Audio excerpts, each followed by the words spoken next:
Вие гледате Ключът към успеха. Едно предаване за регионите в България.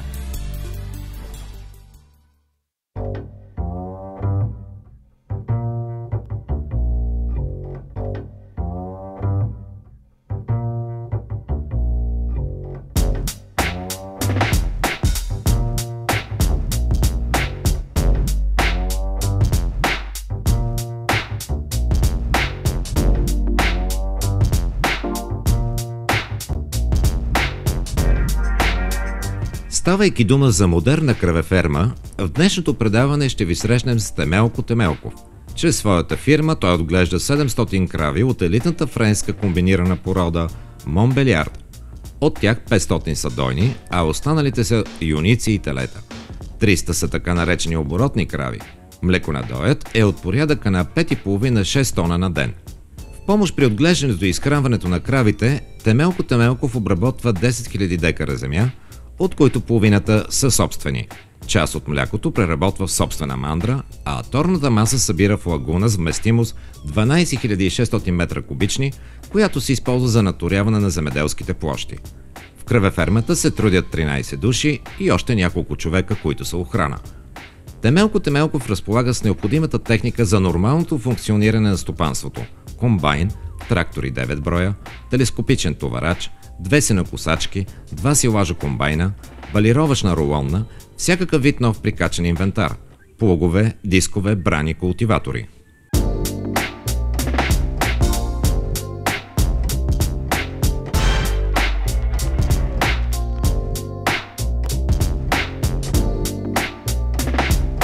Още в предаването ще ви срещнем и с доктор Георги Драганов, ветеринар и главен лекар на кравефермата. Той ще ни разкаже за елитната френска комбинирана порода Монбелиард. Разкажете ни малко повече за началото, изминатия път и цялата инвестиция през какви етапи премина. След 1995 година увеличихме земята. След 1995 година, 6-та, другите двама съдружника имаха крави, които са вземати от кооперацията и ги обединихме и в кошарите, които бяхме са настанили, там започнахме с 16 крави. И така почнахме да се развиваме, докато от 1999-2000 година разделихме с някои от съдружниците. След 2003 и 2004 година ние закупихме, един от нашите съдружници беше купил обор горе в стария стопански двор и там вече ние се разширихме за 2-3 години, стигнахме до 60 дойни крави и 40 юници. Темелко Темелков е учител по професия и 35 години е преподавал математика и физика. Макар и в страни от земеделието, той е преминал и преживял всички процеси в бранша в родното си село Веселец, община Завет. Сега е управител и съсобственик, а през 2007 година мажоритарен дял във фирмата му придобива Иван Петров, който укрепва финансово и открива възможности за бъдещото й развитие. Тогава господин Темелков участва по програма САПАРТ за закупуване на елитни животни и земеделска техника, поставяйки началото на изграждането на модерна млечна кравеферма. 2005 година привлякохме към нашата кауза и господин Иван Петров, който е съселянин от Веселец. Той видя и базата за край фирмата горе. Той дойде и каза, седнахме и почнахме да разговаряме. Той каза, дай да почнем да строим нова кравеферма. Аз до тогава бях проектирал горе в Стопанския двор, но поради една наредба 6 трябва да има отдалеченост от това. И той каза, ако тук се строи, аз няма да участвам. Ако не направите нова площадка, която отговаря на всички условия. И тъй си поставихме задачата, но той искаше още веднага, но ние не бяхме готови още веднага. И започнахме, първо го помолихме да помага в закупуването на земя. Защото имаше хора, които продават земя, но ние от селско стопанство не можем да отделим толкова пари, за да можем да купим земя.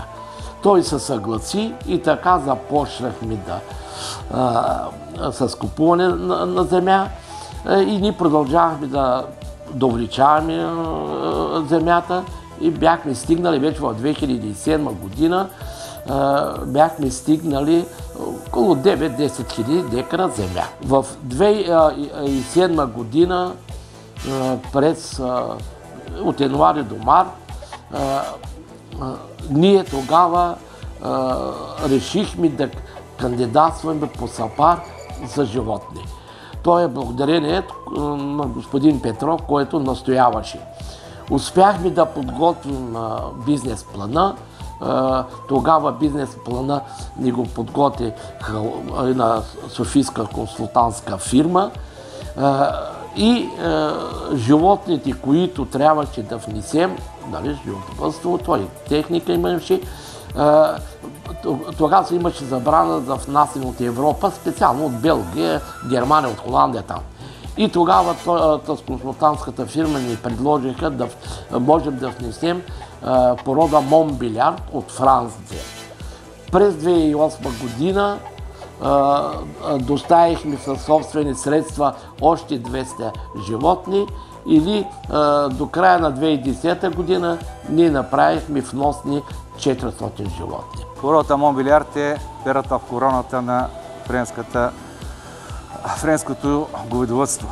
Създадена е 1889 година във Франция, на границата с Швейцария. И носи името на град Монбелярд, който се намира там в планините Юра. Сега да ви кажа за породата. Породата произхожда от широкочелите говеда, които са подобни на симентала. И с общо тегло на кравите е 650-750 кг, на биците 800 до 1200 кг. Височината при холката е 140 см, цветът е червено-бял. И всички животни е характерно, че са с цяло бяла глава. Френската порода. Млечността за лактация е от 6800 до 7300 литра мляко.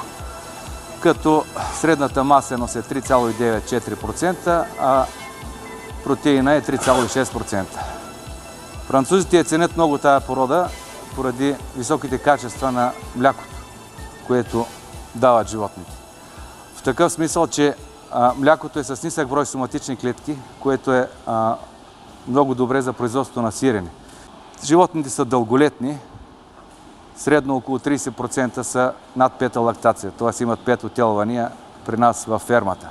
Със спокоен темперамент са, много спокойни животните, устойчиви са на мастити. Има месеци, в които не лекуваме нито един мастит, с което може да се похвалим. Другото, което е предимство на тая порода е, че са податливи на изкуствено осеменяване. В смисъл такъв, че нямат проблеми с репродукцията. То се дължи на конструкцията на тялото, широкия таз и се отелват почти сами животните. Много рядко се налага допълнителна родилна помощ. И оттам предимството вече нататък, след лекото раждане, идва и лекото възстановяване на животното и оттам няма почти никакви проблеми с репродукцията на животните. В сравнение с другите черношарената порода, там нещата не стоят по този начин. Там е трудно отелването, трудно възстановяването и оттам и проблемите с репродукцията на животните. Изцяло сме на изкуствено осеменяване. Семената течност е внос от Франция. Стреми се да поддържаме най-елитните бици, защото инвестицията в генетиката е най-добрата инвестиция във всяко животновъдство. Добрата генетика дава и добри качества на животните вече, които произлизат от нея. Другото характерно е, че не са капризни. Оползотворяват много добре грубия фураж и много добре наддават. Породата е комбинирана за мляко и за месо. Телетата дават приръст около 1300 грама на ден. И рандемана им е 56% близо от трупното тегло. 2008-2009 година, по-точно 2008 година, кандидатствахме вече по мярка 121 за строежа на тази ферма. За да дойдем до строежа на тази ферма, ние трябваше да намерим подходящо място и тогава с специалисти, с други консултанти, разбрахме, че най-подходящо е това място. Не беше наша собственост нивите, защото е на южната част, от южната част на селото и е повече от 1 километър.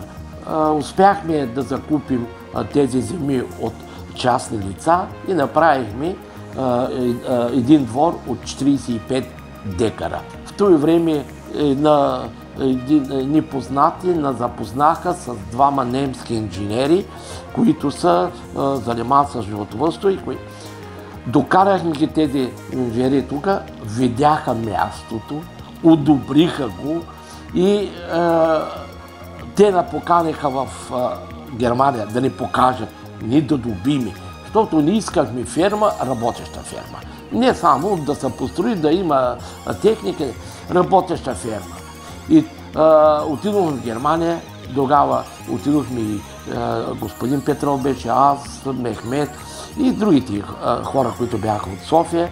Отидохме, разгледахме ни, показаха ни това инженери, техни ферми и 2008 година през август месец направим първата копка, като в началото, мисля, че някъде имаше снимки, само колоните издигнали. Дори още тогава не бяхме одобрени. Успяхме до 12 декември 2009 година да построим един обор, жилния център, не напълно, и на 12 декември ние вкарахме първите крави, които от тази порода. Когато доставихме тези крави, другите, които ми черношарили, имахме 60 дойни крави и юнички, ние ги продадохме, докторите на посъветваха да не ги смесваме с тази порода. Нашите животни свободно боксово се отглеждат на гумени матраци. Почистването е механично с крепер. Разделени са на групи според стадия на лактацията. След отелването, преснотелки група в начална лактация, средна лактация и вече последната група е преди пресушаването и отделно вече сухостойната група на кравите. Отделно имаме групи с свиници, с телета. Оборудването на първия обор, на доилния център, заедно с родилното, всичко е немско оборудване. Едно към едно, както е по проекта. Животните са в един обор са около 310, така е по проекта. Разделени са на 4 групи, на 4 сектора. И там според коя група са дори, се подрежат. Тези животни там имат сол, имат вода, имат четка за да се правят фризюрите и пътека за хранене. Животните свободно, както си искат, когато си искат. Тогава се хранят, лежат и поят. Най-честите проблеми са с адаптацията на животните. Те с нашите животни са свободно боксово отглеждане и са изцяло затворени във фермата. Породата е създадена за паша. Във Франция се отглеждат по 20-30 говеда почти целогодишно на паша. И те са тежки животни и проблема е с копитните заболявания.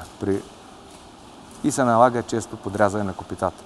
При нас се подрязва, това е принцип при оборното отглеждане на кравите, се подрязват 2 пъти в годината копитата. Единия път се подрязват при пресушаването на кравата, единия път на 2-3 лактационен месец също се подрязват копитата. И ежеседмично или 2 пъти седмицата минават през копитни вани. Животните най-често с меден сулфат разтвор, стяга копитото, прави една дезинфекция и по този начин поддържаме кравите в добро състояние. Други чести проблеми не мога да кажа, че имаме. Спокойни са животните, много спокоен нрав имат.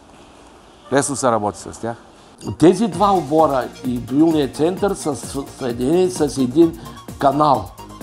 който е 100 метра дълъг, посредът има стена, вътре има монтиран миксер, който на 3 часа автоматично завъртва цялата тази маса.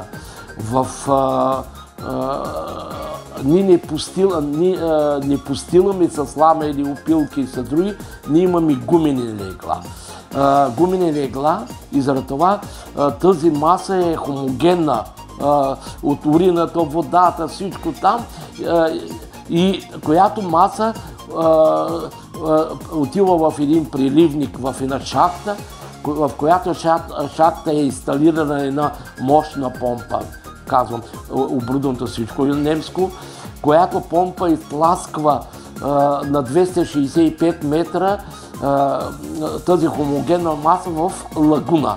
Лагуната е изпълнена като са спазани всички условия, тя е облицована и лагуната там престоява и самата тор, която тор после с цистерна се носи и се турят нашите ниви. Ние вече 2000-3000 декара турим само с естествена тор.